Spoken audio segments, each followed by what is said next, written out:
Hey guys, what's up? Darcy here at 6 Strings 9 Lives. Welcome to episode 30 of 6 with 6 Strings. Today I'm going to look at 6 bands that I can't live without. Actually, you know what? Scratch that. I won't live without. These are 6 of my absolute favorite bands. I always say I got a lot of favorite bands, but I guess if you backed me into a corner and said, listen buddy, you need to pick 6 bands out of your collection and that's all you have to listen to, I think in all likelihood these would be the 6 bands. Probably would come as no surprise if you've watched my channel for any extended period of time.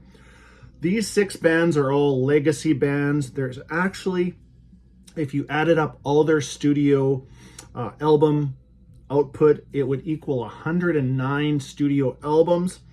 So you know what, a lot of bands are going to come to your mind right away. And like I said, if you watch me, you know kind of my wheelhouse, traditional metal, thrash being my top 2, which all of these 6 bands land into that category. So 109 studio albums. I'm obviously not going to show you every one of them. What I've done is kind of picked out 2 from each band just to kind of prompt me to, say what I'm going to say, and just the passion for the music. That's what I'm here for. And by all means, jump in the comments. These episodes of 6 with 6 Strings are meant to really interact with you guys. Let me know your 6 favorite bands. If you were, if you had to make that choice, which, fortunately we do not have to make that choice, but these would be mine. Also, 3 of these bands that I'll show you, 2 albums confirmed already, 2 big ones for me for sure, and then another one pretty much is a guarantee. I'd say you will see a new blank album by the end of the year. But so I got 4 traditional metal bands, 2 thrash bands we'll show you here. But we're going to get started today with probably no surprise that I picked these guys, although, we'll talk about that in a second. But Accept, and this, if you didn't know, is my all-time #1 favorite metal album of all times. This would be the one, if you knew dick all about metal, I would say, here you go get this. Fast as a Shark, arguably first speed metal song, thrash. They're super, so I shouldn't say super, there's lots of thrashy elements in that song. But this album overall, 1982, could you say ahead of its time? But I don't know. Awesome album. Like I said, my favorite metal album of all time. Maybe you didn't know that, but yeah, just solid top to bottom. And right away, I threw on a bunch of Accept this week, just finding out that they're going to release their 17th studio album here on April 26th, called Humanoid. So that would be the 6th one with Mark Tornillo on vocals. What else? First on Napalm Records, their new record label. They jumped ship from Nuclear Blast, but actually Napalm Records is a great label too. But so kind of follow up a little bit. My introduction to Accept was 1983. I've really never looked back. Out of these 6 bands today, there's only one band that I was a day one band. Maybe my age, whatever, but what else was I going to tell you? My other favorite, or my favorite still, as of right now, I haven't heard the new album yet, but I'm definitely looking forward to hearing Humanoid. But this was the rebirth of Accept in 2010 and still remains my favorite Accept album. This is the cassette version, Blood of the Nation. Sorry if there's a bit of a glare there. You probably know the album if you know this band. This is a cool little reissue on cassette from Accept. And long run with Andy Sneap now. And I think Andy Sneap has done way more good than harm. That's for sure.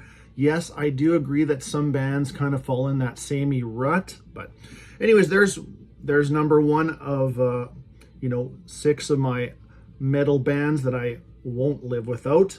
Number 2, this will come as no surprise because this is my favorite band overall, Judas Priest, introduction, 1984. Now 18 studio albums. Does that include? Yes. Invincible Shield, which is coming out March 8th, will be their 19th studio album. But this was my introduction to Judas Priest. This album was my first new release. Now, I should say my introduction to Judas Priest was 1982 Screaming for Vengeance, but only a song that I heard off of there called You Got Another Thing Coming got me really interested, and that was one of the songs that really, said, you know what, you need to check out Judas Priest. But this was my first big concert back in 1984. Great White opened for them.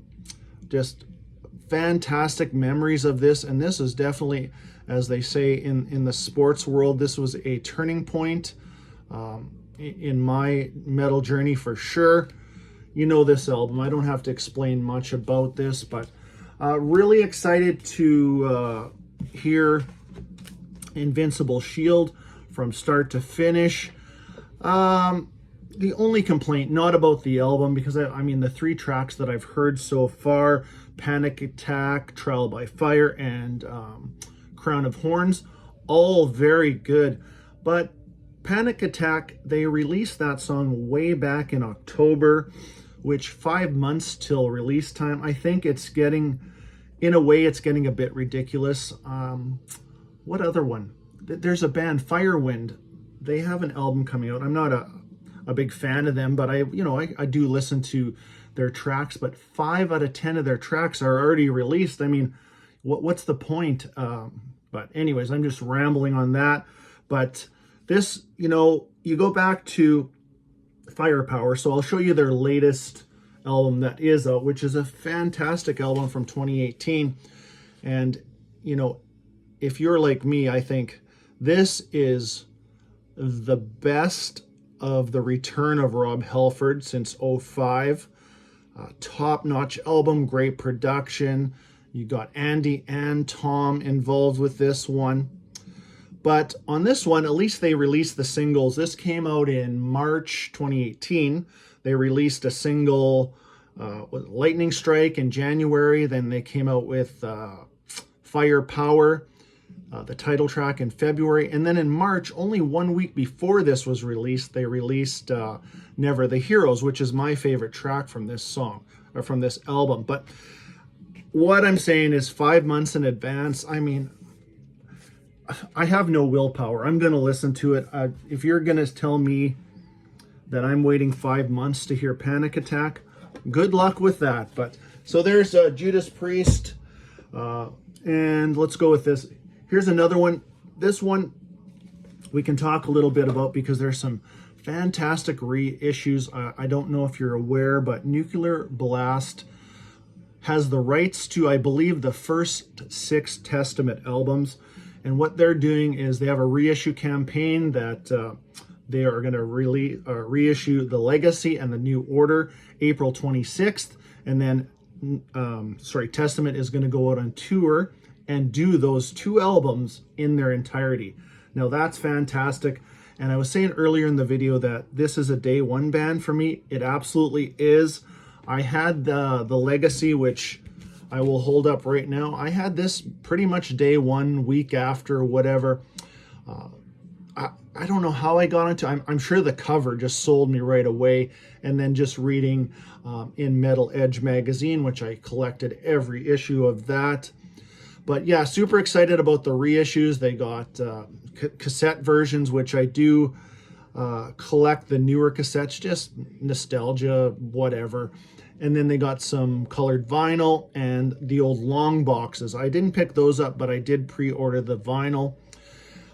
This is what was I going to tell you? This is my number 1 favorite thrash debut of all times. This, I could never see this being beaten by anything. There's some albums that come close, I will tell you that. But a lot of the thrash bands, you know, it wasn't until their second, third album that I really enjoyed. But they've, in my books, Testament have never topped this. But they've always remained one of my favorite thrash bands of all time. They're just a wee bit behind another band I will show you. But anyways, if you're interested in those reissues, go to the Nuclear Blast website. There's pre-orders are up. And like I said, day one band for me. I have never missed a release. You know, and I was thinking about that. Out of all these, you know, 109 albums, you know, there was some lean times in my life and maybe your life too, where you couldn't afford a lot of music. But, you know, I thought I managed to pick up pretty much every album from these bands, not missing much. Although I did miss a bit of one of these bands. I'll explain it, you know, when we get to that band. But who's up next? Let's go with, well, I'll tell you my introduction to this band, which I've already shown their brand new album this year. Actually, the only new release that I've personally picked up so far from Saxon. But my introduction was a song, and that was Denim and Leather from the album. Denim and Leather from that album. But then I don't know. I don't think I jumped right on the Saxon train. Probably heard a couple of songs from Power and Glory, but it was this album and the title track that got me into Saxon. Now, love this album cover, love the title track, but I will tell you, and you know what, even though this is my introduction to this band, this is a bit overrated in my opinion. Not their best work. If you put the whole album together and listen to it, there are better Saxon albums, I'll just tell you that. But this was my introduction. Paul Gregory cover, love that. And then here we fast forward all these years, so really got into Saxon, you know, 84-ish, 83, which a lot of these bands will fall into that category. But here we fast forward to their 24th studio album, and I really can't speak highly enough about this album. Just one of those hard-working, consistent bands, but this is a pleasant surprise, better than I anticipated. I'll put it that way. I'm sure, you know, if you're a Saxon fan, you've already heard it and picked it up, but yeah, just not really a weak track on here. You know, Hell, Fire, and Damnation, the first track, and the super catchy There's Something in Roswell. Who gives a shit about the lyrics? The song is excellent, just telling a cool story. And one of my favorite tracks on here is Witches of Salem. But yeah, another one of my absolute favorite bands that I'm definitely not living without Saxon. I can't. Anyways, what do we got left? Two more bands. Oh, the one thing I was going to bring up, and I pulled this out too, if you are a Saxon fan and you kind of missed that whole period of that 91 to 2009, which is exactly what this is. This is a compilation album called Baptism of Fire. You know, a lot of those albums kind of didn't get a lot of exposure. They weren't big sellers. You know, tough time in metal, whatever you want to say. But this is the 9 albums on here. I'll pull this out because this is pretty cool. And I don't know, when I bought this 5-6 years ago, it was dirt cheap. And I'm talking like $8 Canadian.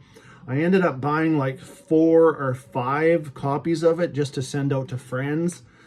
Since, I have no idea, but I think it got quite pricey. But these are albums starting from Solid Ball of Rock, which just got a reissue by Music on Vinyl. Also, Forever Free is up for a reissue on Music on Vinyl. We got Dogs of War in there. Unleash the Beast, that one's up for a reissue on Music on Vinyl too, if you're interested. And the other one that's already out that I did pick up, I will show you in my next update, is Metalhead. And then on to 4 more actually. Killing Ground, Lionheart. The Inner Sanctum, and Into the Labyrinth. So if you're interested in those, if you do collect vinyl, those reissues are, yeah, music on vinyl, do a great job. So what this is, compilation of 2 to 3 songs from all 9 of those albums. Gives you a little bit of a snapshot of what you might have missed, and you know what, how good Saxon really is. I will say it again, they have the strongest full discography out of actually these 6 bands for sure. But so there, throw that one in here. We got 2 more to go, and then we'll wrap this one up. Now this is my favorite thrash band of all time. And like I said, Testament is just right up there. It's, you know, neck and neck, whatever, it doesn't matter. That's me. But Overkill, my introduction, 1987. This was the album. The cassette tape, which I still have in my collection somewhere here in my Rubbermaid bin that I have put away, but I still have a lot of cassettes from the 80s. But anyways, kind of borrowed permanently a cassette from my brother, and yeah, never looked back. So not a day 1 band, so we'll call this one a day 2 band for me, taking over one of those bands that, again, I never missed a release. You know, even in the lean times, I found a way to pick up you know, all their releases, and still going to this day, 20 studio albums. But this is my introduction.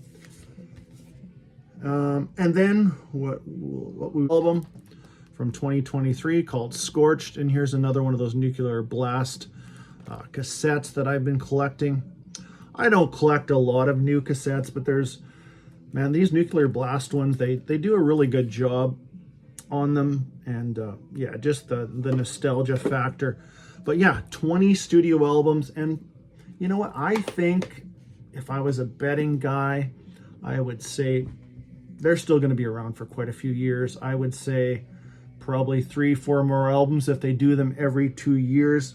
They are a band that can get to that 24 album plateau like Saxon for sure. But yeah, again, if you watched me for more than 3 videos, you would know I'm already a huge Overkill fan. And we'll wrap this one up too with you know, a band that's been with me for years and years. First discovered Iron Maiden in really 83. Peace of Mind album. Then, of course, I backtracked to Number of the Beast. And then my first new release, Power Slave. I remember the day we were in high school and a friend brought his copy. I think he was in the States and he got it a week early, something to that extent. And we're just freaking out. We can't wait till next Friday so we can go down to the record shop and pick up Power Slave. You know what? Yes, I love the first 7 Iron Maiden albums. Always have, always will. Is there more to that from that band? Absolutely, there sure is. And what I thought I would do is show you still my favorite from Bruce returning in 2000 till now, and throw in their countless live albums, things like that. And I did write down on my note here that these are bands that I absolutely still get excited for. So that is part of why I picked these 6 bands. This is something that I look forward to. It's you know, yeah, it's like almost Christmas Day when the new Judas Priest comes out. You know, I'm counting down, oh, only 29 more sleeps, you know, whatever.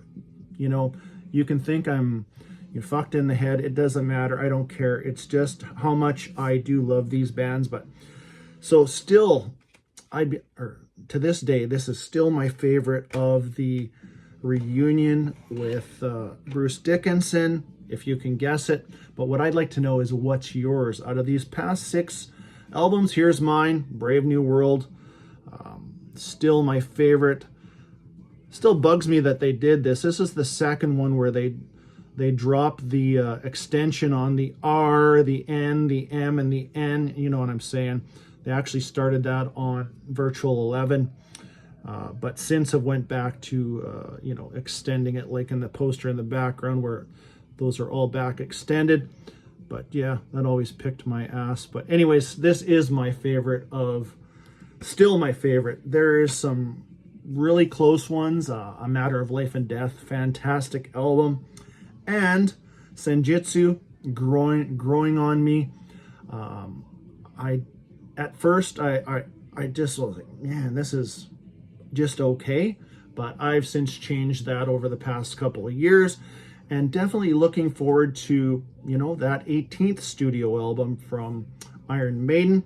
But in the meantime, we will get a new Bruce Dickinson here March 1st.